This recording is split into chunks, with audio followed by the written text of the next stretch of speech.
How are you doing, folks? Thanks for tuning in. My name is Christian Barker, and this is the latest edition of Banter with Barker, my pretty much daily series of interviews during the COVID-19 lockdown period. And today, I am delighted to have joining me in conversation one of the finest modern British tailors working today, a fellow by the name of Timothy Everest. Now, in addition to having built an amazingly well-respected tailoring and menswear business, Tim also has done a huge amount of tailoring for very high-profile Hollywood films. And today we're going to have a little bit of a chat, both about Tim's work in tailoring for the civilian population and for actors in movies. Tim will be joining us in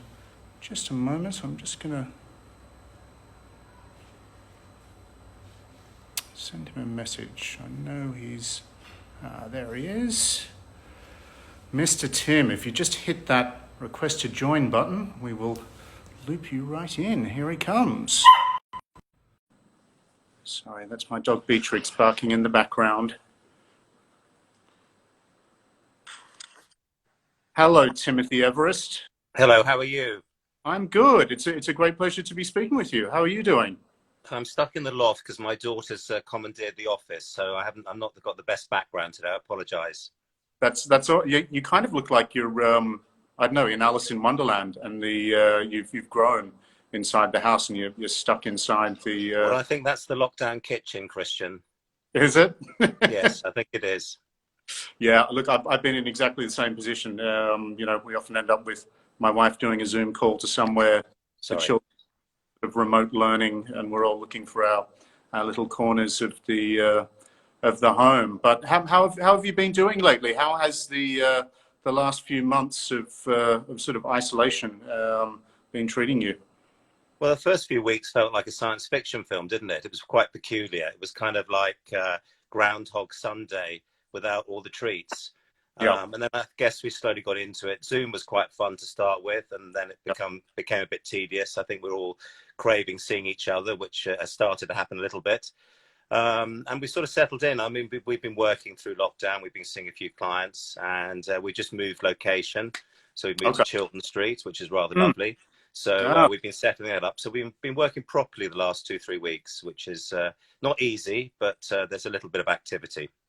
Very good, very good. Yeah, well, I was just speaking with Stephen Hitchcock yesterday, He's opposite. Who's also at Chiltern Street, and then Guy Hill's Dashing Tweeds is there. Yes. So it's quite the little community building up around the fire station neighbourhood. Very good. Well, Guy popped in the other day. He's local. His father built a building on Dorset Street, and his brother lives in an amazing penthouse on the top. And Guy popped in with this amazing 70s sort of cropped jersey in sort of acid green and white that had been eaten by, well, a fleet of moths, and asking could we repair it for him to go with some of his tweed. So we put it on the operating table, but I don't think it's going to survive. I see. Never mind. How do you think, obviously kind of retail has just reopened, and as you say, you've just moved into new premises. How do you think, the I guess new guidelines and restrictions and things are going to affect the way you go about your business as a bespoke tailor?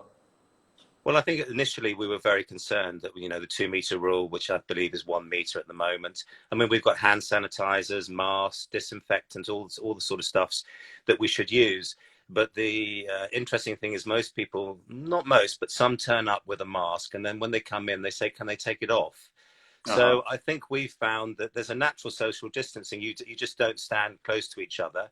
Obviously, fitting's a little bit difficult. We have to kind of get the customer, pop it on, and we have to judge it from a distance.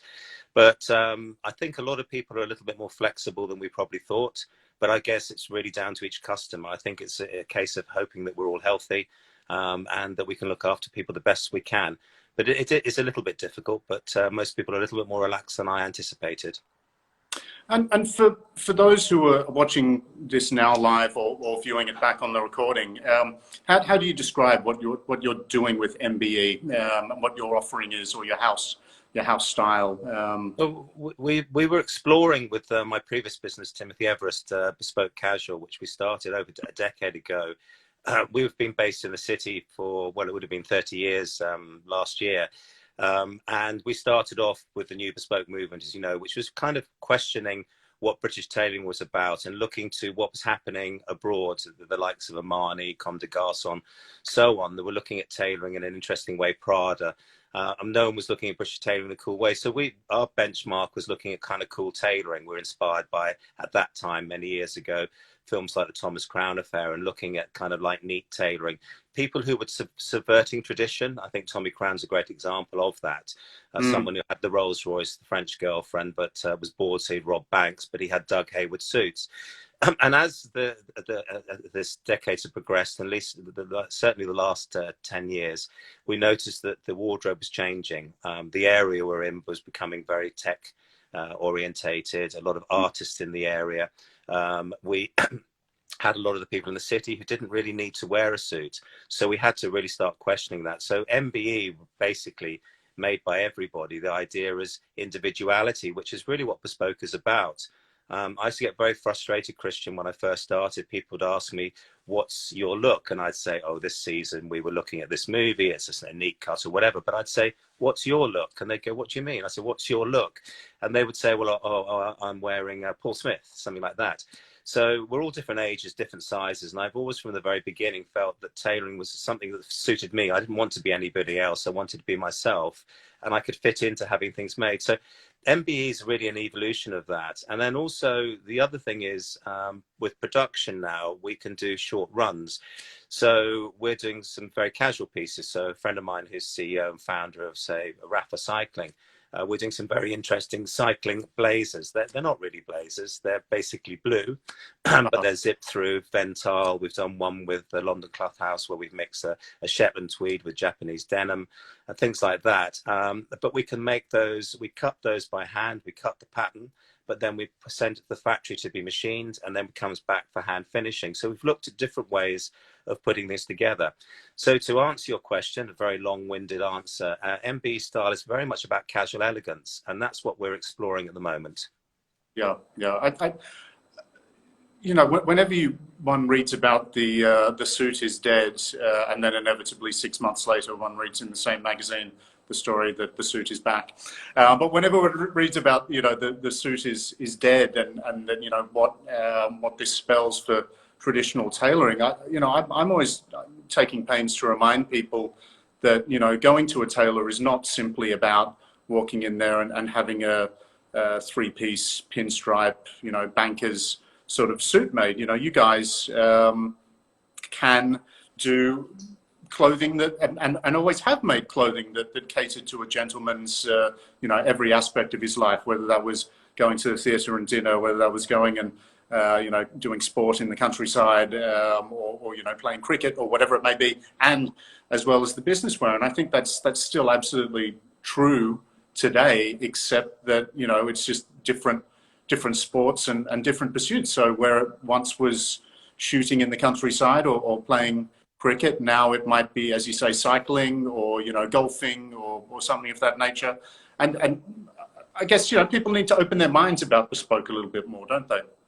They do, really, and exactly that. You know, you've sort of referenced sort of historical pursuits. You have to really embrace what's going on. I think we've always tried to do that. We've always tried to be relevant. I also felt that fashion a while ago became very old-fashioned. I made the statement years ago that the only way to be modern is to be yourself, which is a very bold statement because it's very difficult for most people to be themselves. Quite often we look at other people, but I think that has really caught on. So if you're, I don't know, driving to Goodwood, what would you be wearing? As you say, if you're cycling, if you're going on a holiday, what's that sort of thing? And I've been exploring a lot more sort of films about the casual side of the wardrobe in a lot of films rather than the suited and booted look. I mean, I'm wearing a handkerchief and a jacket today, and I'm wearing quite casually, but I still think tailoring is very relevant. You've really got to appeal to someone who wants to wear things. It's interesting. We're getting a lot of people who don't wear suits by day who want to have things made. I've got a newish customer who's a young heating engineer from Guildford, and he Okay. loves to have things made Oh, to take his girlfriend, now wife, because we did his wedding at the end of last year as well. And I said, just curiously, why do you want to wear a suit? He said, well, Tim, I'm wearing my branded polo shirt, combat pants, and a tool belt all week. What's really nice is to do a bit red carpet, put a lovely suit on, feel like James Bond out, and take the missus for a lovely dinner. So yeah. there are still people there. Interestingly, in the office wardrobe, we've again picked up a lot of young guys starting off in the city who really have started coming to us, and that's been really interesting. But they talk about their suit. They don't have lots of suits, so they have one or two pieces, and then we help them with their casual attire. So there is tailoring there. You've just got to find out where that customer is and help them. Do you think now that, well, I think it looks like there's going to be a great swing away from working in a traditional office, and I think a lot of large companies have come to the conclusion via this recent situation that, oh, okay, maybe we don't need to maintain quite as much square footage in very expensive office space in the central business district of whatever city you may name, and by the same token, you've got had a lot of people who've found it very productive and convenient working from home. How do you think that phenomenon is going to influence the type of clothing that people begin to wear in the coming years? Well, Christian, we've coined it Zoom to cocktail, because the problem is you can do a Zoom meeting, looks like you've been watching Netflix, but you Uh-huh. couldn't go to, say, the Chiltern Firehouse. You'd look pretty uncomfortable. So what is that? So knitwear, cut and sew, easy things. That we want to explore the London drape, which is a very traditional reference for Savile Row. The drape through the chest was something that we were known for. But drape and volume and things like that can still be tailored. It doesn't have to be like you're in an X Factor boy band.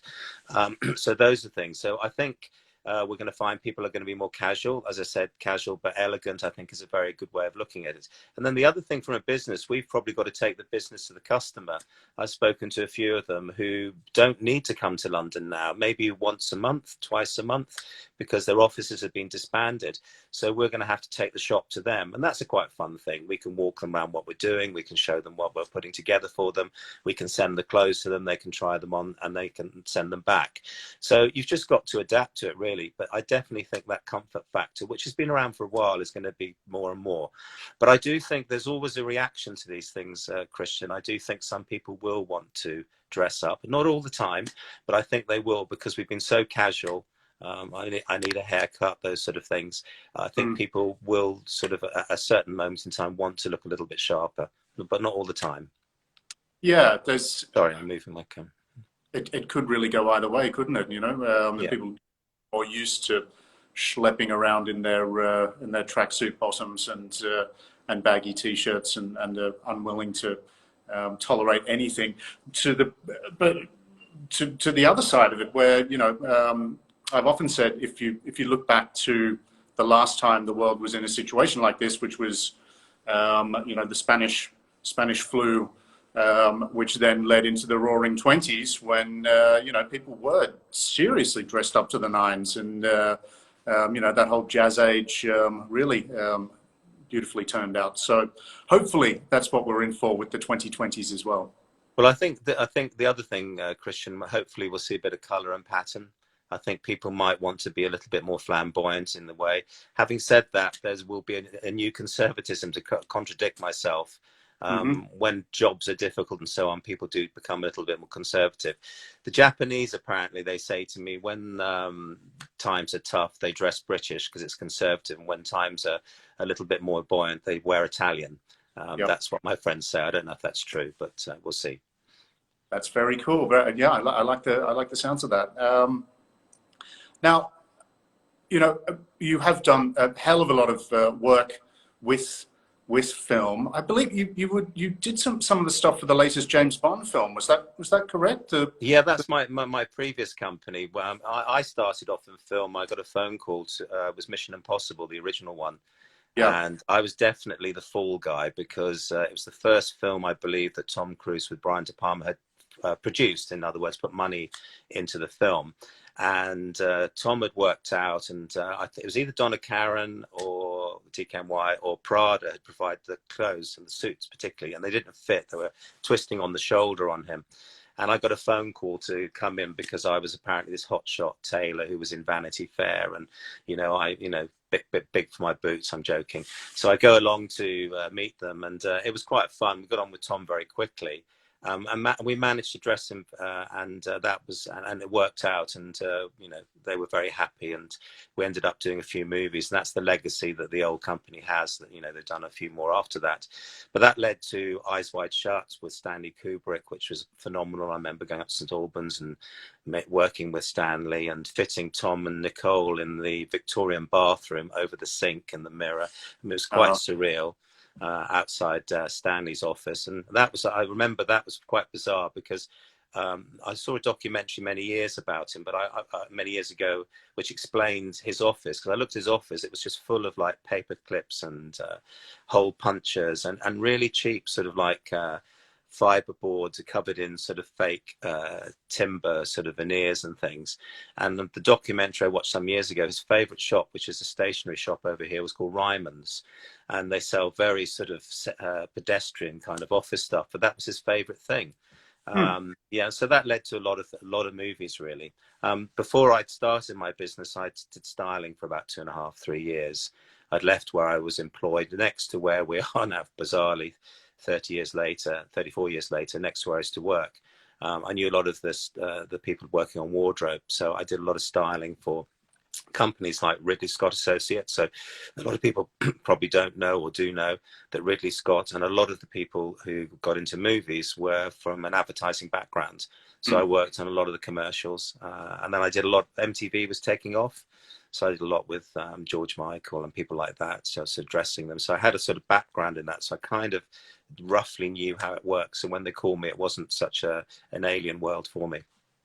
Has that I don't know, did that kind of color your future approach to making tailoring that was more sort of built for movement and allowing that kind of I guess the sort of movement and action that's required if you're Tom Cruise and you're jumping off a building or Well, I whatnot? remember going to LA to see him for, I think it was the second one. He said, "Oh, you missed it. You should have come yesterday, Tim. I was jumping off trucks and stuff. It was really fun."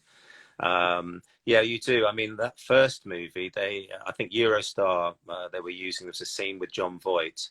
I remember John Voight asking for a cycling helmet, and it was the original sort of ones which like straps. Yep. He said it would look good aesthetically. It wasn't. He was just crapping himself that he was going to bang his head because they had a jet engine off camera and they were on these harnesses. So they weren't doing all of it, but Tom was doing a lot of the stunts. And for that, you do what's called a skeleton. So the garment is very, very basic. It looks okay on camera, but it has to go for sort of the padded under garments for protection and so on. But I think the thing about film was an extension of the shop floor of tailoring. We're dealing with individuals.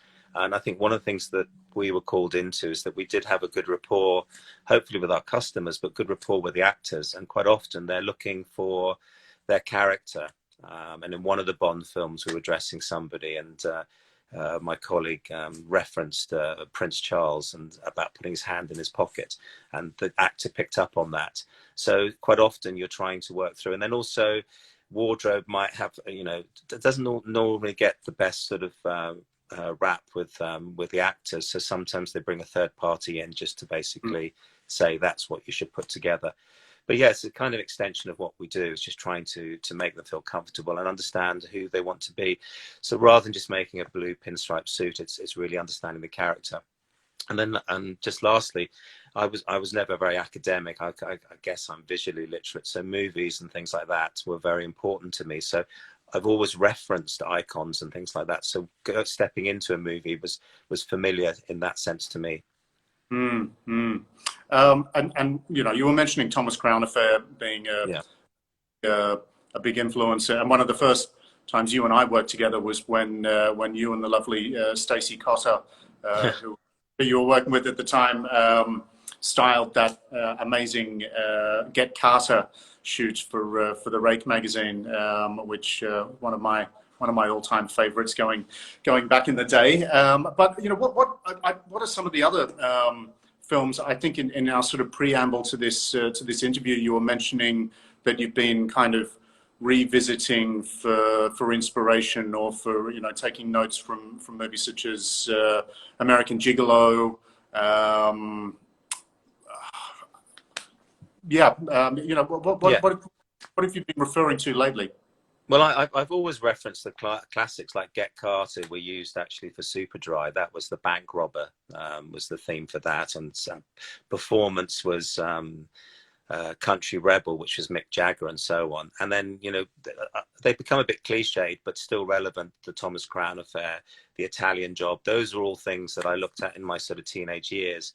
But as the wardrobes become more comfortable, I've been looking at things like The Talented Mr. Ripley with Jude Law, which Anne Roth I worked with on Mamma Mia. She's a very famous wardrobe. She won Oscars for wardrobe. I thought it was a very cool 50s kind of wardrobe, and the tailoring is quite casual, and particularly that's kind of Gabici-esque knitwear is rather fabulous, and sort of cropped sort of jackets and things, and the rolled up slightly wider trousers. It's just very comfortable and elegant. And that, I think it was it Plan Soleil or Purple Noon was the original with Alain Delon.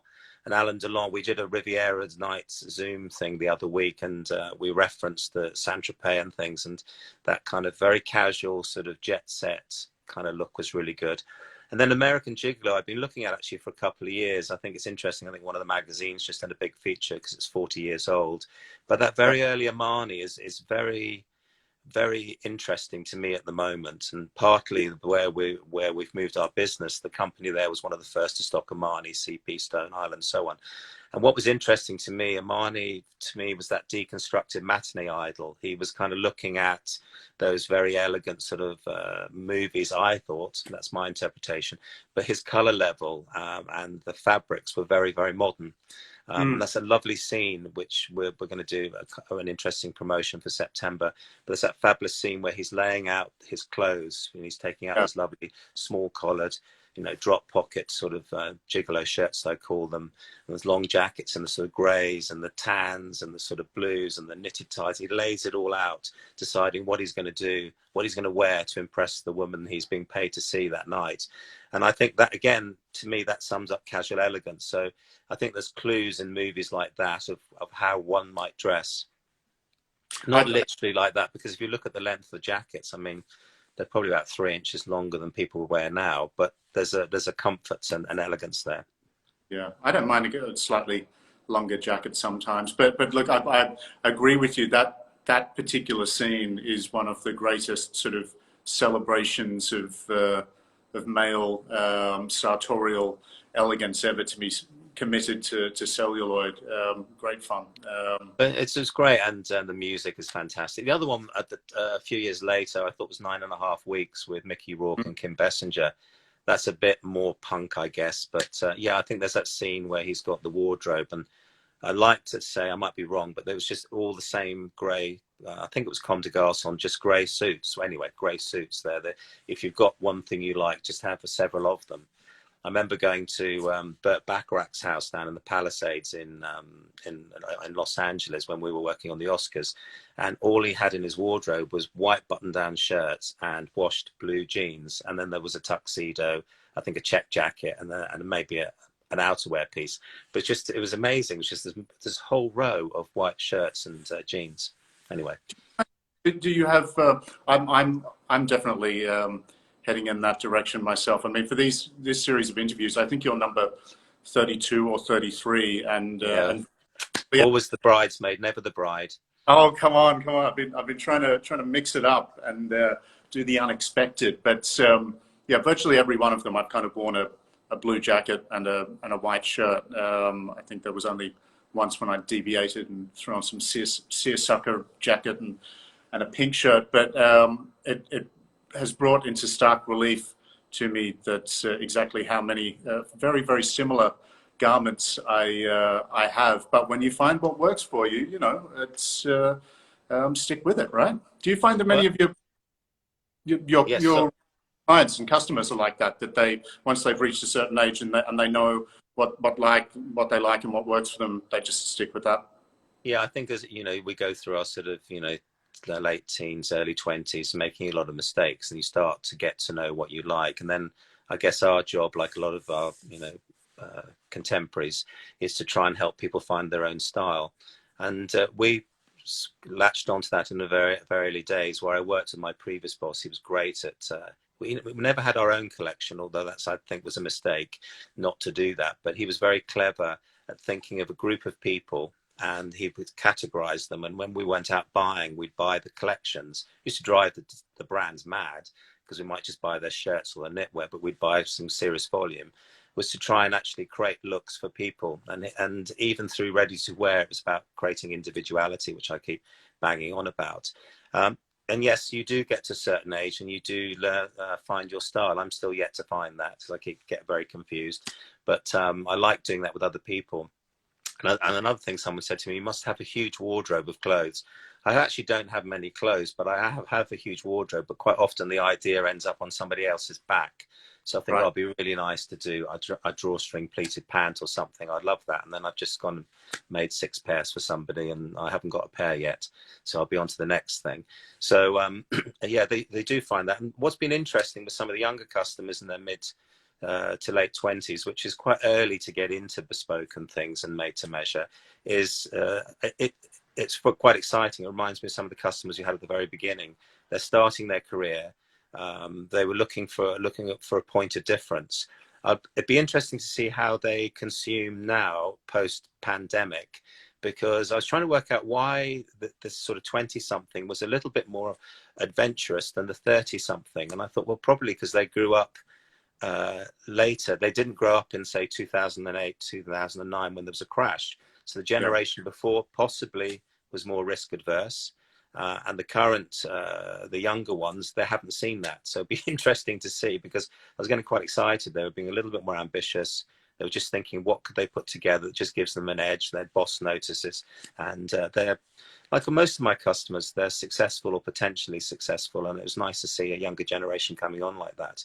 But certainly, Christian, as you get older, you do find your things. But I think the wardrobe is evolving. You should really have key pieces that you can add something to each season. It could be as simple as a scarf or a polo shirt, and it just keeps evolving. And then you might go back to something, and then slowly you cull things. I did find it a bit of a nonsense with fashion brands in the sense you had to throw things away. That was the idea. You had a new collection, and I remember at the beginning of the business, people would buy something, and I was a young guy, and they say, "Tim, how long is this garment going to last for?" And I said, "Well, Mr. Jones, it could last for 10 years. And they'd sort of go, "Yeah, cheeky salesman," and walk off. And then after a few years, they'd come back and he'd go, "You know that jacket? Yeah, I'm still wearing it." And they'd almost apologize for it. And now it's kind of a badge of honor. We've got people bringing things back which are 20 years old, and we recycle them, upcycle them, customize them. Some want them like a classic concours car, or some want them just sort of tweaked with the injuries, the scars of wear and tear that's still left in there. Anyway, so I shut up.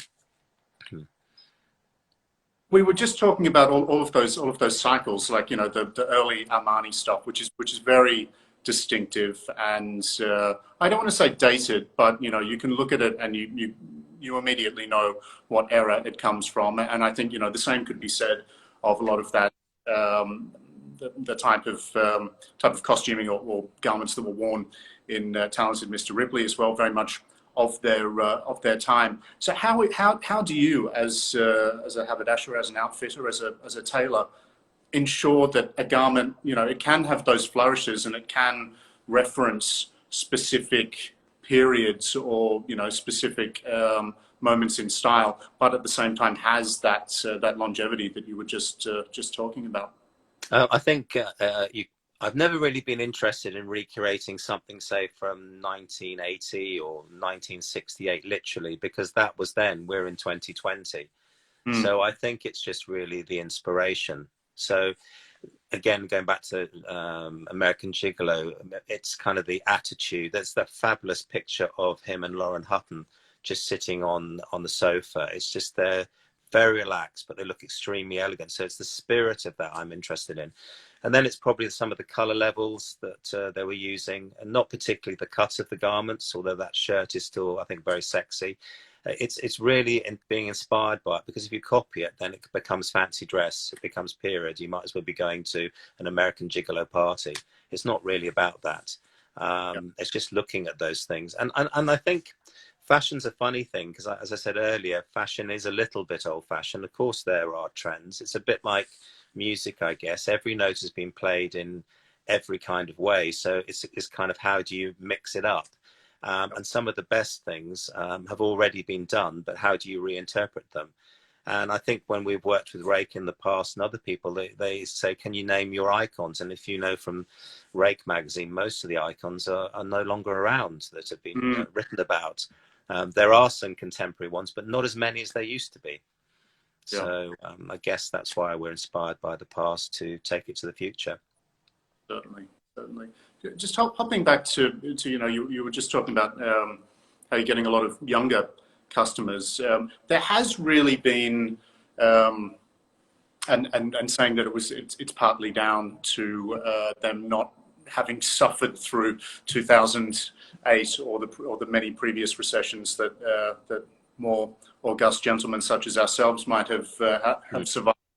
But there has, over the last sort of 10-year period, I think, and a lot of it had to do with the global financial crisis, been a huge growth in appreciation for buying less but better, and I think that has definitely resounds with the younger consumer, that they are, rather than doing what you or I might have done when we were much younger and buying a little bit of very of the moment fashion stuff, being a little bit more thoughtful, and perhaps coming to someone such as yourself and getting bespoke garments made. Do you find this that a much greater? Yeah, definitely. It was really highlighted. A really nice newish customer, James, a young guy from Leeds. We had a pop-up shop there, and we met a really nice, interesting bunch of people. And he's part of a young network up there. And he was down the weekend before last, and he's already planning. Him and his mates do these big trips around internationally, and they're going off to LA. So he wanted this kind of pool to cocktail look. So we put together his fabulous cream double breast. So he actually brought, I hadn't talked about American Gigolo, but he brought the picture of Richard Gere. There's the overcoat, and he's saying, oh, that's something I'd like for winter. So quite often they go and have a look on Pinterest, and they have things, and they ask my permission. It's really funny, which I'm very flattered. Do you think I should have that, or should I tweak it like this? So we've done this fabulous kind of cream suit, double-breasted, pleated pants sort of thing that he can wear with a T-shirt and pumps if he wants to around the pool or whatever. And then we looked at some linen shirts and some shorts and things. And as he was going, he said, it's really good, Tim. It makes a lot of sense, because apparently I said to him, buy less, buy better. So he was buying more expensive items, but he wasn't buying many of them, because he knew he's going to get a lot of wear out of them. And he was just saying that he'd bought, in his late teens, early 20s, bought loads of stuff because he thought it was the right thing to buy, but he's ended up throwing it away or not wearing it. So there are people out there, but then that depends on your spending. It's easy to say that for everybody, but if you're on a tight budget, then you got to look at different things. Certainly. There's some great stuff out there. Uniqlo, H&M, Zara. You can actually put some fabulous looks together for very little money. So it depends on your budget. Yeah, but when you think of these things from a per wear cost, often it is a sort of false economy, isn't it, to buy something that's super cheap and that might look chic for the first or second wear, but then it starts to get a little bit tatty and more sort of goes out of fashion very, very fast. Well, it's like the cycling jacket I was making for Simon. He's got some really casual pieces he likes, but he finds that the fabrics don't perform, and they wear out and they look tired very quickly. So he's found certain things that kind of work, but they don't. So then that's how we've evolved it through sort of the bespoke process, looking at things to perform better, look more elegant, and do the job for him, which is, he goes everywhere on his bicycle. Absolutely.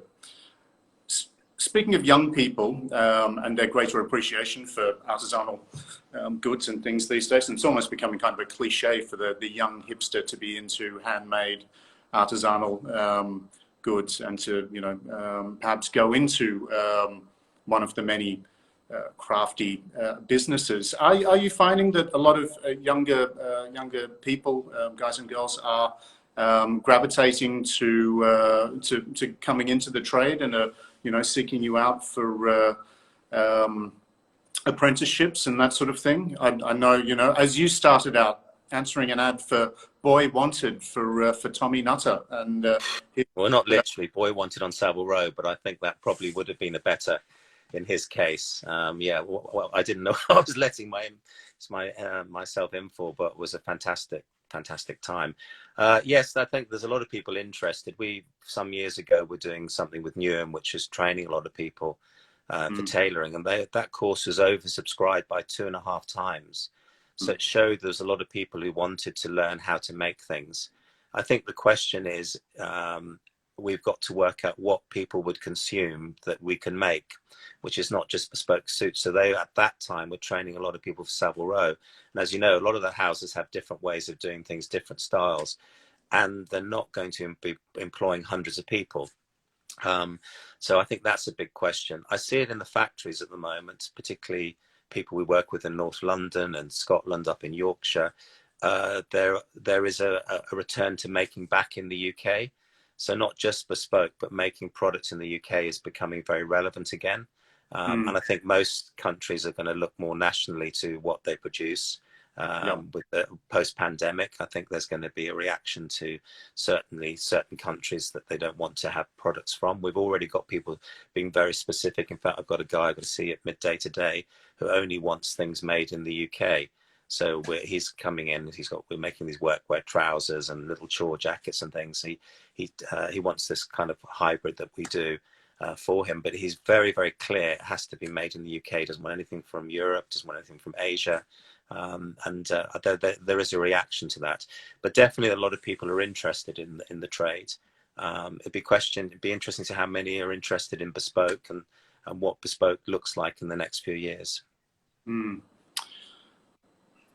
Completely different topic, but everyone's getting very Marie Kondo at the moment, and I know even I'm a notorious hoarder, but I've been going through a little bit of my stuff over the last few months and seeing what I can rid myself of. But you know, as a hypothetical question for you, you know, if someone had done an extreme Marie Kondo of their life and of their wardrobe and had sort of gotten rid of everything, been incredibly zen, and then thought a little bit better of it, but decided to come to you and said, look, Tim, I need to rebuild my wardrobe entirely, but I want to keep it, you know, like the Baccarat, you know, very concentrated, very simple, to, you know, a small number of basics that will cover all of those essentials that I might need. What would be, you know, the key items that you would say, okay, you need this, and maybe it's just, you know, it's a small enough collection of stuff that it, one day when we can travel, could all be squeezed into one, you know, large Samsonite or Globetrotter or whatever it may be. What's your advice? Well, I used to say the suit was a cornerstone. I guess I'd say a jacket and trouser that matches now, because some people have an adversity to a suit. I used to travel an awful lot when I was particularly working as creative director for DAX. I was on a plane pretty much 2 or 3 times a week. And we used to have a golf bag that was made for the Japanese and Korean market. And it had a place for 2 shoes, because if your shoes were wet, so you could go in there. And I could get in basically a jacket and trouser, a couple of shirts, a piece of knitwear, and a pair of trousers and some accessories. And it was a real pleasure, because I used to travel and I'd be away for a weekend and they'd say, well, where's your luggage? And it was just all in one bag. So I think some pieces of tailoring, I think a jacket's quite important, because, you know, if you're going out for dinner or a meeting, it's what you put together. As I say, a trouser that matches, a contrast trouser. I think a white shirt is an easy thing to have, possibly a button-down Oxford's nice. I always like a little splash, a little handkerchief or something is a nice thing to have. and a couple of pairs of shoes, maybe a scarf, and then maybe a practical piece. We've been making more and more outerwear pieces that could be worn into a meeting. So, for example, a navy chore jacket, a navy blazer that you could wear outside, because what we're finding is that people don't need to wear as much bulk these days. Obviously, environments are, the temperature is pretty warm in the winter and pretty cool in the summer. So we've got people who are wearing possibly just a really lovely blue shirt, a little jumper, and they want this piece that they could go outside in, but if they went into a meeting, they've got a blazer-esque kind of look. And that sort of thing's become very popular. I mean, Laura Piana do that very well with that sort of driving jacket, which they do from cashmere and the storm system to the cotton to whatever, to like a brush cotton, and those sort of pieces have become very key. So I'm sort of not being very specific, but just very simple items, really. Yeah. I always, I still constantly talk about the amazing Roger Moore suit that you made for me. Yes, more on indeed. And part of what I loved about that, obviously just it's fantastically louche 70s charm is its main appeal, but all of those little details that you built in, where it's got, I suppose it's kind of redundant now that everyone's just got the Bluetooth headphones, but you had the little loops for the headphone wire in special pockets, which I think you made pocket the perfect size for my whatever I was carrying at the time, probably a BlackBerry or whatever it may be, and all of those other little tricks, very James Bond like tricks. What sort of things are you doing nowadays? Is it special little pockets for the AirPods and stuff? Well, if anything, Christian, it's become simpler, because you don't really need those loops. We did that, and we did that when we did John Bulby with Brooks, the people like the leather saddles. We had it all singing and dancing. But we did a lot of research and at that time specifically in the cycling world, and a lot of them saying, well, we don't need a trouser which has a strap on the right leg to roll it up when you're cycling. You might as well just roll the leg up, which is quite simple, maybe a bit reflective on the inside. So people want things quite simple, but as I said, that outerwear blazer type thing that we're making a lot of at the moment, it's practical. So yes, they do ask, where am I going to put my mobile phone? Where am I going to have a little notepad? Where do I put my wallet? Those sort of things. And I think people like that practicality. But that was what was fun about making your Roger Moore on, was that it was very personal to you. Also, Christian, I also cite you quite often because I think your wife paid you a compliment. You'd had a suit made by a traditional tailor, and I think you said you were in Milan, and some elderly gentleman came up to you and said, "Is that Savile Row?" And then they said Bellissimo, and then your wife said to you, "But why do you look better in the jacket that we've made you?" And it was one of those things which reminded me of what was really good from going from Savile Row to when I worked in ready to wear, is we had the opportunity to try on lots of different blocks and shapes and realize that some things that technically didn't fit the person were actually more flattering. So for example, the front edge on your jacket is technically a little bit short compared to a traditional Savile Row garment, and those sort of things we learned were the ways to flatter people as well. And I hope that that's still the case. But so those details, we can go as far as people want. I mean, we get people want pockets for all sorts of stuff, which we can't go into. But I think that idea of personalization is still very, very relevant, and still a lot of people want to have that. Yeah, the Moore suit is getting a tiny bit snug at the moment, and I have been letting myself go over the last. They shrink after a few years. It's true. I don't know. It's something about sitting. Yeah. You've got to be careful. The fabric contracts, doesn't it? But it does. But no, that was absolutely right. It was. I remember it was Gianni Campagna, the famous legendary tailor who had picked out. I think he just looked at the lapel buttonhole and went, "Oh, so yeah." But yes, as my wife always found me quite dashing in the Roger Moore. So Well, it's a great photo that you recreated when you were at Rake, and you know, and again, it's a very practical garment. You know, it's a really good thing for traveling. And as you say, there is that looseness about Roger Moore. I mentioned to a very good customer of mine when I was in New York, just literally pre-lockdown in the end of February, and I described our next venture, which will be on Chiltern Street, and he said, "Oh, I really like that, Tim. Loose 80s." And he's always got coining a phrase. I'm not sure it would be literally loose 80s, but that I still think style is going to be is still very, very important. So he's in a cotton suit and an open neck shirt, but I think that idea of style can still be comfortable, and there are elements of that sort of period that kind of touch on that. yeah, I'm very glad that there's been a reappraisal of that whole kind of 80s look, which was just a little bit more voluminous and a little bit roomier. You know, trousers you put your hands in the pockets of. Amazing, incredible. Well, it's funny. I can remember being as a kid and like that old when like Oxford bags and sort of flares became popular. It was just such a revelation to wear something quite full. And then I can remember when things got skinny and thinking, why are we wearing these big things? And then you've been wearing sort of slim things and you put on a bit of volume again, and it's quite nice. But as I say, that's what was interesting about Armani. It was very modern. A lot of the fabrics were technically quite interesting, and the cut and the construction was very good. But you've been seeing that. I saw that a few times at the shows a couple of years ago. We'd gone sort of kind of crazy with Pitty Peacocks, which was, you know, wearing ties on ties and jackets on jackets, and you know, it just kind of completely over the top, which was fine. And then the other side you had is sort of kind of athleisure, which was, you know, streetwear. And then I noticed a few people, in fact, actually Way was wearing a really nice piece of knitwear and some very casual pants, but he had just this big overcoat and scarf on. And that sort of looking at that sort of thing, it just made me think that there's somewhere in the middle of those two things. You don't need to be completely overdressed to the 10th degree, and you don't need to look like you've just been sitting on the sofa. There's got to be something in between.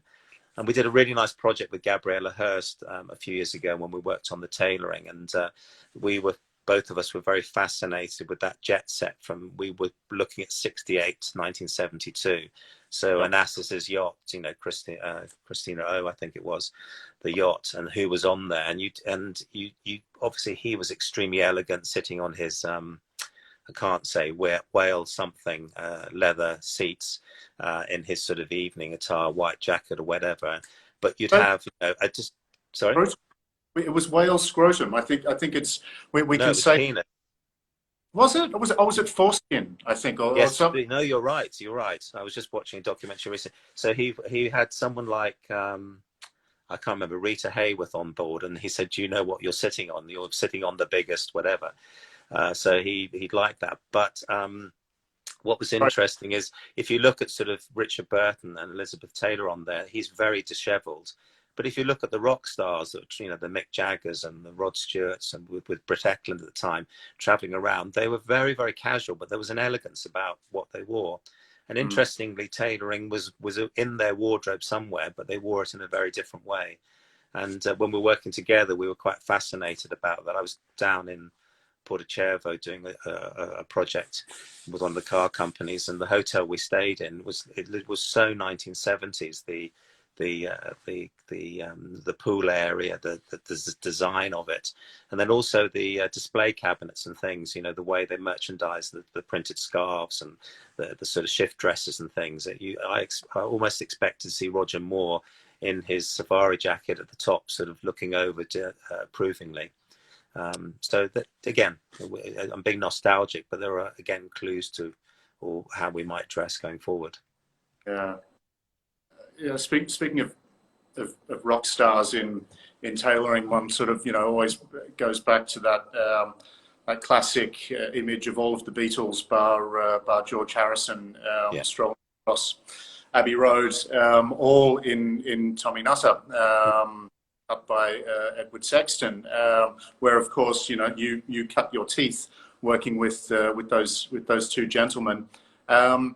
I don't think I've ever asked you, but you know, what would you say is kind of the biggest lesson that you learned working with those guys? Well, I joined Tommy. He'd unfortunately lost his business. Edward Sexton and Chittleborough Morgan took over Nutters.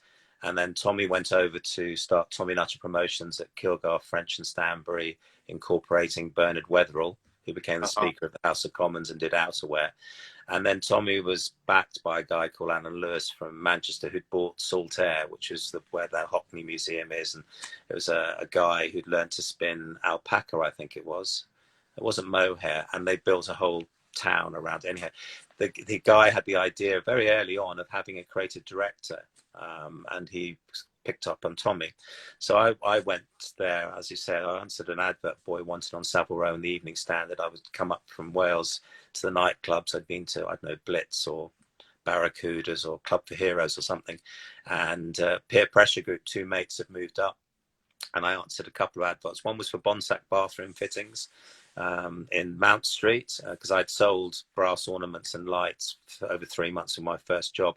So I thought maybe I'd get a job there. And they wrote a very polite letter saying it was too traumatic for a young man to come all the way from London. And then Tommy I went to meet. To be honest, I wasn't very interested because I wanted a job in fashion, although I'd started tailoring with my uncle and I was coming up. I went to meet Tommy, who was super fashionable, and showed me those images like Abbey Road and pictures of John Lennon and Yoko in their beds, wearing only their white suits and stuff, and telling me stories about, I said, what was it like? Because he was 26 years old when he started his business. He was backed by Cilla Black and a city barrister. They put £1,000 in each, I think it was. And he knew Edward. Edward was cutting at another company, so he got Edward to come and join him.